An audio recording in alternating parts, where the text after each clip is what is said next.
everybody. Good afternoon. Hope y'all enjoying your weekend. My name's Adrian and welcome back to my fishing channel, I'd Fish That. So it's been about 4 weeks or so since I've been able to post anything online. Truth is we had some issues come up, family issues, and we had to leave Florida a little earlier than expected. And I haven't had a chance to get on the water. It's been, well over a month now since I've hit the water. And I'm kind of bumming about it. Haven't had any content to post. The last few days that I was fishing in Florida just didn't really pan out the way I wanted them to. So I got nothing to put up. But I did get a few requests for my fishing setup to go over that and, show you guys what I'm fishing with. So that's what I'm gonna do today. And I think we'll get this video started with safety first, right? You gotta make sure you go out there, fully legal. Make sure you got your tags if you need to, if you got a motor. Some places I think require that, most places require that. And make sure you have your PFD, whistle, and maybe a flag depending on where you're at. All right guys, so let's start off with this video with a PFD. This is the one I started out with. This is the NRS Chinook in red. It's kind of faded out now after a good year and a half out in the sun. But this is an excellent PFD. Got plenty of pockets for your hooks and other things. And it's probably, salt water. And the zippers, I'm gonna have to soak that. This works really great, but it did get a little hot in the Florida summer. So I did switch over to the Bass Pro Shops brand. There's many different brands you can go with. I think I bought this one for about $40 on sale. This one works pretty good. I've actually had it blow up on me once. You wanna make sure that you keep these, especially if it's kind of wet, stormy outside, or real damp, you wanna keep these dry and not too hot. Because I've heard of plenty of people saying that they've been on the water, maybe it rained on them a little bit or it got kind of wet. They throw it in there and that humidity in the car will eventually dissolve that tablet and blow it up. So always make sure you always carry an extra setup to get this going again, just in case. So this is always good. This is good for the summer. Love it. And I put my Bixby remote on here, so that way it's always with me. And for you guys with Bixby's, this ain't waterproof. When I was down in Florida, I got rained on a few times and I left it on my boat. Probably not the right idea, but after a while, that water will seep in here into that motherboard and it'll go bad on you. Fortunately, Bixby was really cool. I told them what happened. They sent me a new one, but I'm not expecting that they're gonna do that again. Anyways, either of these options are great. If you like to have stuff on you and ready to go, this is the way to go, but in the summertime, it's gonna be super hot. This one goes for about 120 and about, 30 to 50 bucks depending. Okay, so got that out of the way. The only thing else I carry with me is of course the whistle, and make sure you carry an air horn. You never know what you're gonna need these. All right guys, first place I wanna start out with is the motor here. I have the Bixby K1 kit that I bought about a year and a half ago. It's worked out great. This thing will last me about 2 or 3 trips at about 3 to 4 hours each. And I keep it here under the seat. Keeps it from slipping in. Still allows me to put a few things right here, maybe a tackle box or something.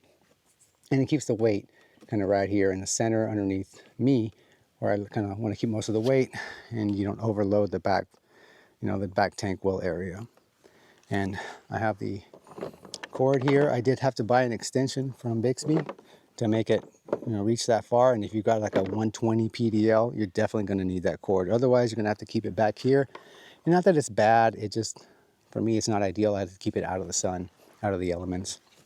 And we'll go ahead and follow this back here to the Navarre Kayak offset mount. This right here is absolutely necessary. When I purchased this, I've got the just the bracket here, the mounting bracket, but it was offset to the side like this, and it made navigating this thing absolutely terrible. It could never track right. It was always pulling to one side, usually to the right, and you just couldn't get it to track right. So definitely need that upgrade from Navarre. Everything else is pretty basic. I threw a Yak Attack mini mount on here, and this is where I mount my flag whenever I'm going out somewhere and there's a lot of boats around. And I think all of you guys are pretty familiar with the Bixby setup. I can't complain. The thing's awesome. It lasts a long time. It's been super dependable, and you know, it'll get you from point A to point B. Now it's not an NK180 or, you know, some of those other motor setups, but what I do gets me from point A to point B without getting completely worn out. So I'm cool with it. Tops out at about 4 miles an hour on a good day. Most of the time I'm probably getting 3. All right, we're just gonna go ahead and start from the tank wheel and work our way towards the front. So back here, I like this milk crate because obviously you're kind of limited with tank wheel space here, but this is enough to carry all my gear. I have a little bit of space left over there on each side, so I can put anything I need to. And I carry my my bait bucket here. I got my rubber boots, and you know, good old trusty milk crate that I put some rod holders on at an angle. It's lightweight. I made it the way I like, so here I'll show you guys real quick what I did. It's like super, nothing even fancy at all, you know what I mean? But it's, so what I did is I added some bungees right here so I can keep the 2 tackle boxes. And this is what I do most of the time, guys. I got this tackle box completely packed with top water baits, you know, some deep swimmers, some jerk baits. This is all I carry, literally right there. And I have room for a few more pieces. And in this, it's more of my fish hooks, jigging weights, worm hooks, all that cool stuff. And I like to keep that right in there. It's easy to access. I just pull it up, and I have all this space in here for my mini tackle bag. And nothing crazy in here, guys. I mean, the truth is I only use like a handful of things. I mean, it's mostly paddle tails, you know, shrimp baits, maybe something that looks like a crab. What else you got? You know, you got your top water, your you know, mid water column, and your bottom water column. That's literally all I fish. Now, of course, in the future, I will, you know, advance and try some different things. It's always good to try, you know, new lures that come out. That's always fun. But for the most part, that's all I need. You know, I like the mirror lures, little curly tails, and this is just kind of a mixed bag of everything. The Wise Guys tackles are pretty good. You know, live targets to try to get some tarpon or something. And aside from that, just carry regular stuff like, you know, scissors, got some poppers in there, some shrimp baits, you know, extra line, and that's it, guys. That fits perfectly in there. You know, I can put all my, you know, my head mount here for my camera, and you know, I always go out with a set of gloves and a face mask because sometimes that sun can be brutal. And most of that stuff fits right in here, and I have plenty of space to fit other little tools, so when it's time to unload this thing, I can pretty much fit everything in there, including some of my other peripherals, and it'll pretty much fit all in that box, and it can slide in there easy. That's why I want to go with that, and I don't want to get the Black Pack Pro because it's bigger, it's heavier, it's bulkier, and it doesn't fit under the storage of my RV. It's like half an inch too tall, and it won't slide under there. This, on the other hand, will absolutely fit under there. All right, guys, as far as fishing stuff goes, let's take a look. Always carry a cup in case you have to clean the blood off your kayak or something. You know, bug spray is always a must. This is a new fish ruler I picked up a few months ago from Yak Gear. It's a folding 36-inch ruler. I love this thing. It's pretty cool. Actually, love is a strong word. It's more like I like it. I like it a lot. But it's cool, and it fits, you know, right here in these little spaces like this. For the most part, there you go, see? Fits right in there.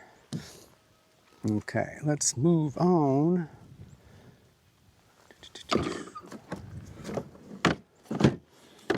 All right, guys. Now, somebody did ask about this particular net here. So I'm going to show you guys this. Let me put this camera down. Make sure I'm in the frame here. All right, guys. So I picked this up a few months ago as well. This is at Academy Sports. It's about $50. And this is a Frobel extending pole net. This is pretty good. Whenever you get those fish that are hard to fight and they don't want to come close to the boat and they just keep kind of doing the pinwheels and skirting off, you definitely have the length now to reach over and grab them. I had a lot of issues with that with the Jack Crevalles. They're so strong you don't want to break your line. trying to pull it up on the boat. This thing works great. It's got the rubber netting so it won't get your hooks caught in there. It's pretty heavy duty, and this thing's tough. Rubber handle, and when you're done with it, boop, pop it in, and I just like to keep it right here, ready to go. That thing's been an awesome find. I usually don't like to spend that much on fishing gear, but hey, 50 bucks for that was totally worth it. So, let's see. Next thing. All right, we're just gonna go ahead and go down the line. We'll talk about the other things that got set up on here. So I did change this track mount out to a Pacific Yak Angler track mount here, because it's got the little areas here for your pliers and your hook removers. You know, another hook remover for little fish, so this thing works great. But it's definitely a lot beefier. I would suggest that you guys check them out. Now they are out of Canada, so I don't know if that's going to require a tariff type thing at this time. We got it before all that kicked in because I was afraid of that might happening. So I went ahead and ordered one for myself, one for my wife, and we also got the plate that goes in here as well. I haven't used it yet, but I'm definitely going to try using that out here because not much wind, and obviously no current in these lakes. So I think if I put that in along with the Bixby, I'll have all this open space. I'll be able to take this drive out and I'll just have all this nice open space to fish with. So I'm pretty stoked about that. I'm going to try that while I'm here. Yeah, let's move on to the Yak Attack phone holder, absolute necessity. And make sure you actually use this, because if it's not in this, it's useless. In one of my videos, I had my phone right here because I was looking up some measurements on the fish, and I scooched over and that phone went boop right in there. Luckily it was only like 3-4 feet of water and it was clear, so I was able just to scoop it up with my net. That would have been terrible. Got the Garmin 4CV. Love this little thing. It does just what I need it. You know, gives you plenty of information. And most of the time I'm fishing in like 6 inches to, you know, maybe 5-6 feet of water. So I haven't been able to use it to its full capabilities, but I do love the contour mapping features, especially if you're in the same body of water over and over again. You know, turn that thing on, and you know, as you fish, it'll create those maps for you. You can come back and look at those later. You can come back and look at that later and get a better feel for where the fish might be or where they might be hiding out. You know, so, you know, depth, differences in depth. Okay. Now, next. We got the drive. Everybody knows about the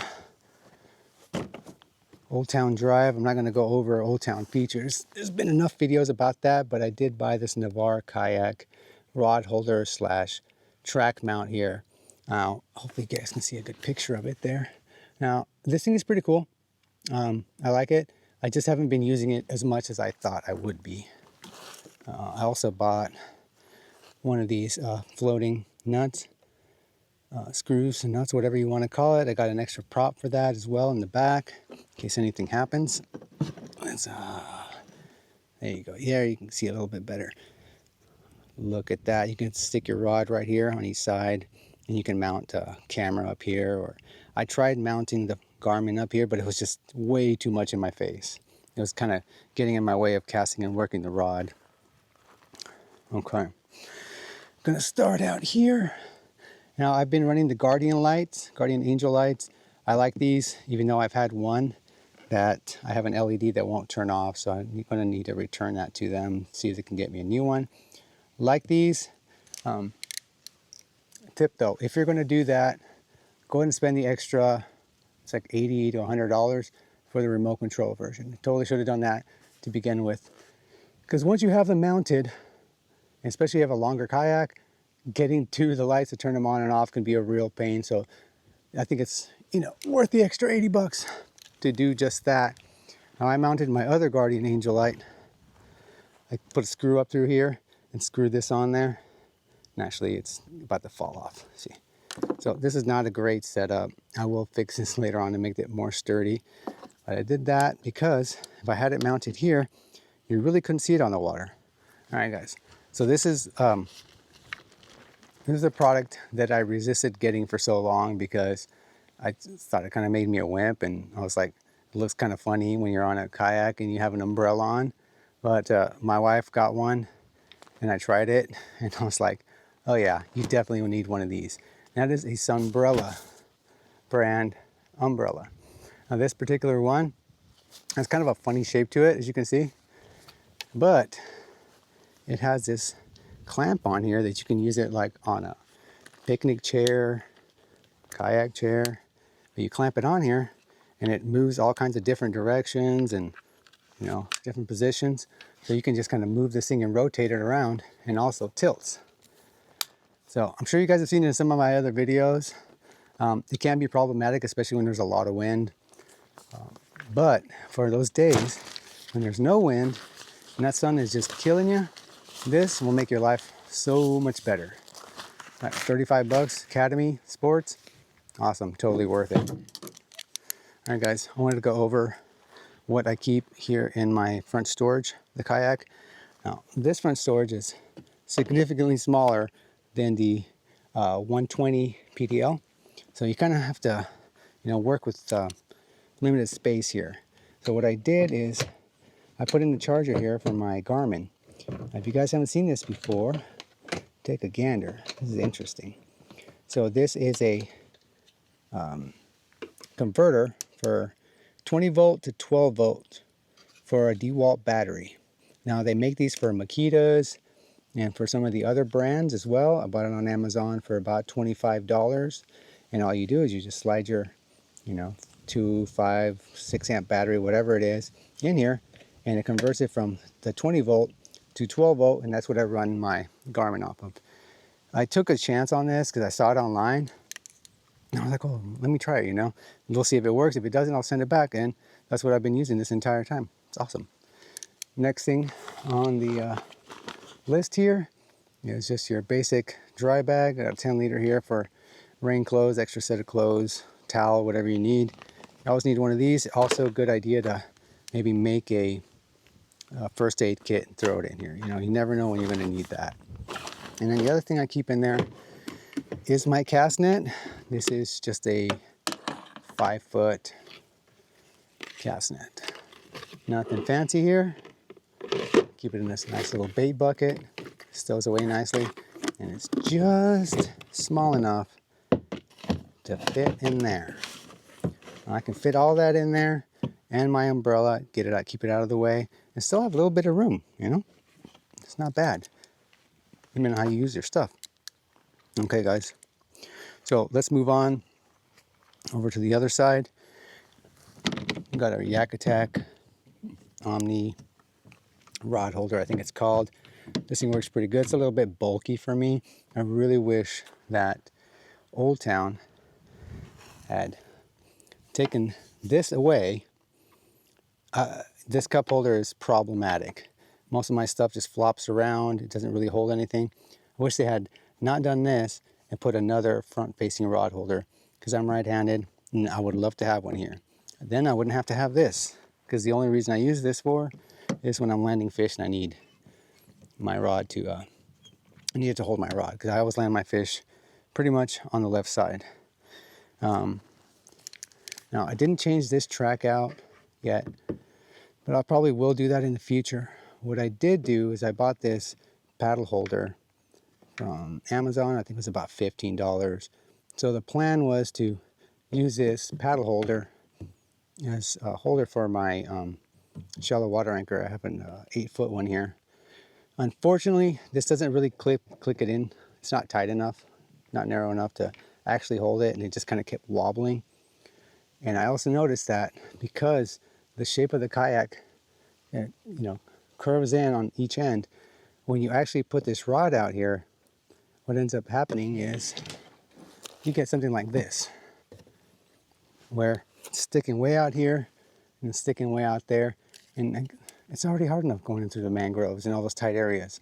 So all I did is I took one of these out, I put it in the back there on a Scotty mount, and right now this is kind of how it works. And I have these little bungee cords there to keep it in, and all I have to really worry about is not getting caught up on this side, which is not that hard to do because you're always facing, you know, the front. And then back here, I got it curved inwards where it doesn't get caught up on anything. So far, this setup has worked pretty good. I use just a nylon cord. It's about 5 foot or so. With this, I have it wrapped around, and then this way I can kind of tie it off here to my cleat. I can tie it off back here or back here, wherever, in case I need to anchor off. I've been debating getting a trolley, an anchor trolley. Honestly, I installed one on my wife's kayak.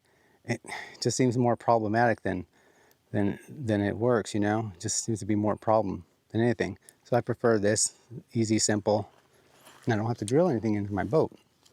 I think the only other thing I need to cover right now as far as the kayak itself is the kayak cart. Now I use the Yak Attack tow and stow kayak cart system. What I did is I tied about a 7-foot piece of nylon rope that floats here to the front. Now what this allows me to do is, allows me to come up to the boat, launch into the ramp or wherever I'm launching, and lets it float right off the kayak cart.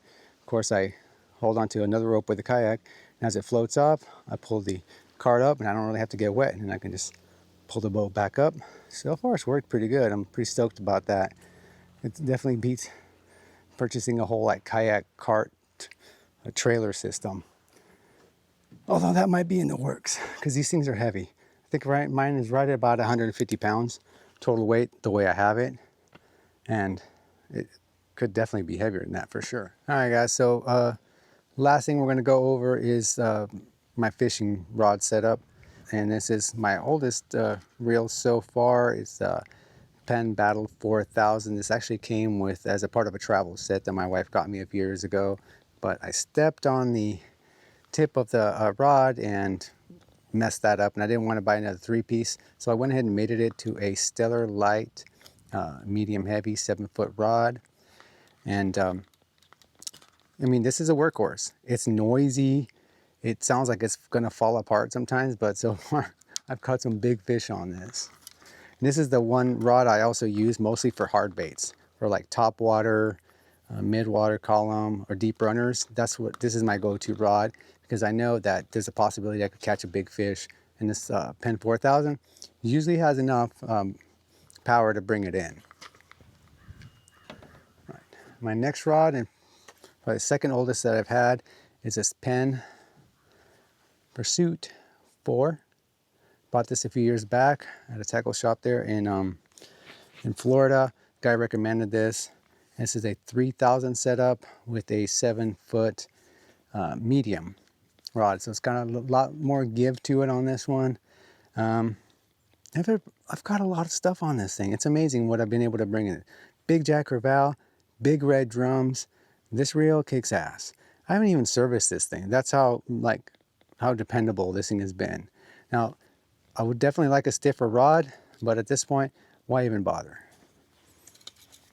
And then my new favorite rod, the new hotness for me, is this, you can see it here, Bull Bay infantry rod, 7-foot, medium heavy. This is apparently a local brand there in Florida. I was debating buying a Shimano Trevally rod, but I didn't feel like spending $200 and some odd, I think it was. And the guy recommended this one. It has lifetime warranty, made in the US, all that good stuff, and said they have a pretty good return policy. It has a high carbon content, so it's very light, very responsive and sensitive, so you can feel all those little bumps that you might miss, especially with things like, what am I talking about? The black and white stripy fish that eat shells. Sheep's head. There we go, sheep's head. That might be where you need something like that. Now, I am afraid with these type of rods that they're going to snap on me, because I have snapped one before. So far, though, it's done pretty good. I've caught some big reds on this, and I changed reel companies just for this one. So this time I went with the Shimano Spheros. This is the Spheros SWC3000 HG. And how I would describe this compared to the Penns, it's like driving a Ferrari versus driving your old trusty Toyota. Our Toyota is going to get you there. It's it's going to be dependable, and you know it's always good. This one I've only had for a couple of months, and so far I love it. It casts better, it's lighter, super quiet, and it's just super smooth. Now, the only thing is I don't know how dependable it's going to be, because some of the gears, like the gear that goes up under here, plastic, whereas that one is metal, and it's going to be metal on the 4000 too. So that is yet to be proven whether this is just as reliable or not. But this setup, way easier to throw around all day, because you guys know how it is out here, tossing up underneath those mangroves, underneath trees, pitching it. Your arm will wear out. I think I've got tennis elbow. Seriously, it hurts right here. Crazy how you can get these injuries. But for the most part, guys, that's all I use. And I pretty much max out at 4000 series reels. I have not found that I needed anything heavier than that through most of my Florida fishing. Now, if I'm going, let's say, tarpon fishing, or I'm looking for specifically big fish, then I'm going to go to that, perhaps 5000 series reel that I know is going to have enough backbone and enough power to get them in. Hey guys, that's pretty much it for today. We went over the boat, we went over my fishing gear and rods and all that good stuff, and gave you my 2 cents. Now it's up to you guys to get out on the water and rig your boat out the way you want to. It's all about you and your personal preferences. So get out on the water, make some memories, and make sure to stick around for more videos in the future. Go ahead and hit that like, subscribe, and turn on those notifications for future updates. And yeah, thanks for coming along, guys.